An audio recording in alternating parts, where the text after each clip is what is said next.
नमस्कार, मैं हर्ष चौधरी और आप देख रहे हैं राष्ट्रवाणी। तो आइए बात करते हैं आज के मुख्य समाचार में देश भर की तमाम बड़ी खबरों पर नजर डालते हैं। अभी तक इस वीडियो को लाइक नहीं किया तो लाइक करके चैनल को सब्सक्राइब जरूर करें। भारत और यूरोपीय संघ EU ने एक व्यापक मुक्त व्यापार समझौते फ्रंट पर सहमति बनाई है। यह समझौता लगभग 2 अरब लोगों और वैश्विक GDP के एक बड़े हिस्से को कवर करेगा। PM मोदी ने इसे भारत के इतिहास का सबसे बड़ा डील बताया है। इससे व्यापार, निवेश और आर्थिक सहयोग को नई गति मिलने की उम्मीद है। देश के कई हिस्सों से सभी श्रेणियों की ताज़ा खबरें उपलब्ध हैं। राजनीति, खेल, मनोरंजन, व्यवसाय और मौसम तक की अपडेट्स लाइव चल रही हैं। देश भर के नागरिक आज के मुख्य मुद्दों के बारे में अपडेट हो रहे हैं। पूरी सूची आज की ताज़ा न्यूज लाइव ब्रेकिंग फॉर्मेट में उपलब्ध है। विभिन्न राजनीतिक दलों के बयान और बयानबाजी आज प्रमुख चर्चा में है। अखिलेश यादव, सपा तथा अन्य नेताओं के दौरे और आरोप प्रत्यारोप सुर्खियों में है।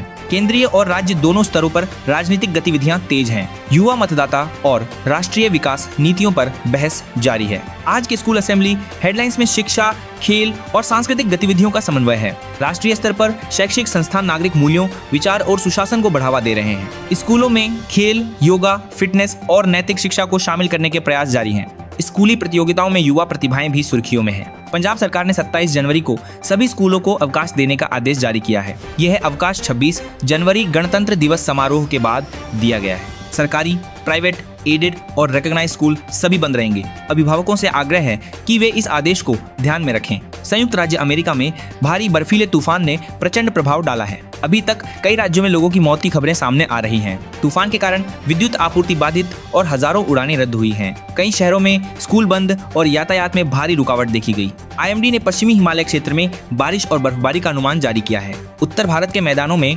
ठंड, लहर और तूफानी हवाओं के संकेत हैं। घने कोहरे से दृश्यता कम होने और सड़क परिवहन प्रभावित होने की चेतावनी दी गई है। समानांतर रूप से समुद्र के किनारे भी तेज हवाओं की संभावना जताई गई है। भारत की कुल नवीकरणीय ऊर्जा क्षमता जनवरी 2026 में 198 GW तक पहुंच गई है। सौर ऊर्जा का हिस्सा 82 GW तथा पवन ऊर्जा का 48 GW रहा है। ये वृद्धि 2030 तक 500 को लक्ष्य की ओर महत्वपूर्ण कदम है। सरकार के ऊर्जा क्षेत्र को स्वच्छ और टिकाऊ बनाने के प्रयास जारी हैं। केंद्रीय स्वास्थ्य मंत्रालय ने आयुष्मान भारत डिजिटल मिशन का चरण II लॉन्च किया।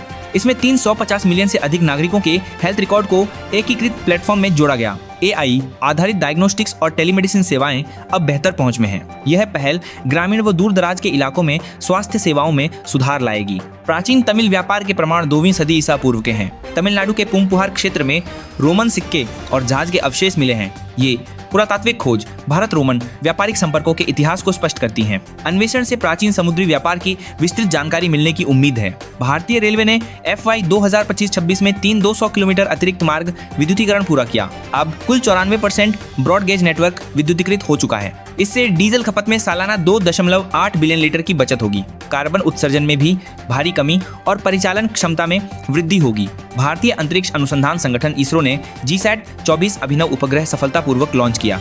सैटेलाइट दूर दराज इलाकों तक ब्रॉडबैंड कनेक्टिविटी प्रदान करेगा। विपदाओं के समय संचार सेवाओं को मजबूत करेगा। यह भारतीय वाणिज्यिक अंतरिक्ष सेवाओं में भी प्रतिस्पर्धा बढ़ाएगा। बंगलोर के IISc वैज्ञानिकों ने AI आधारित एल्गोरिथम विकसित किया है। यह हृदय रोग का पता 94% सटीकता से लगा सकता है। प्राथमिक स्वास्थ्य केंद्रों में यह उपकरण सस्ता और सुलभ होगा। यह ग्रामीण इलाकों में रोकथाम और स्वास्थ्य सुधार में मदद करेगा। भारत गलफूड 2026 में एक भागीदार देश के रूप में हिस्सा ले रहा है। यह विश्व का सबसे बड़ा वैश्विक खाद्य और पेय स्रोत आयोजन है। भारत की भागीदारी में व्यापार और संस्कृति दोनों को बढ़ावा मिला है। बहुत देशों के प्रतिनिधि इस आयोजन में शामिल हैं। यूरोपीय परिषद के अध्यक्ष और आयोग की अध्यक्ष गणतंत्र दिवस पर मुख्य अतिथि रहे। उनकी उपस्थिति भारत EU संबंधों को और सुदृढ़ करने का प्रतीक है। उन्होंने लोकतंत्र और साझेदारी मूल्यों की सराहना की। भारत यूरोप के बीच सहयोग को नई दिशा मिली है। विश्व भर के भारतीय समुदायों ने 77वें गणतंत्र दिवस को धूमधाम से मनाया। भारतीय मिशनों और दूतावासों पर राष्ट्रीय ध्वज फहराया गया। देशभक्ति कार्यक्रमों में भारतीय मूल के लोगों ने हिस्सा लिया। इससे भारत की वैश्विक पहचान मजबूत हुई है। दक्षिण फिलीपींस में 350 से अधिक यात्रियों वाली नाव डूब गई। पैसेंजर्स और चालक दल संख्या में कुल 359 लोग थे। घटना में कई लोगों के हताहत होने की आशंका है। स्थानीय अधिकारियों ने बचाव प्रयास तेज कर दिए हैं। यूनेस्को ने वियतनाम के तूफान प्रभावित इलाकों के लिए सहायता पैकेज की घोषणा की। $740 मूल्य की सहायता शिक्षा और संस्कृति के संरक्षण हेतु होगी। यह आपदा प्रभावित बच्चों की पढ़ाई में मदद करेगी। इस कदम को अंतर्राष्ट्रीय स्तर पर सराहा गया है।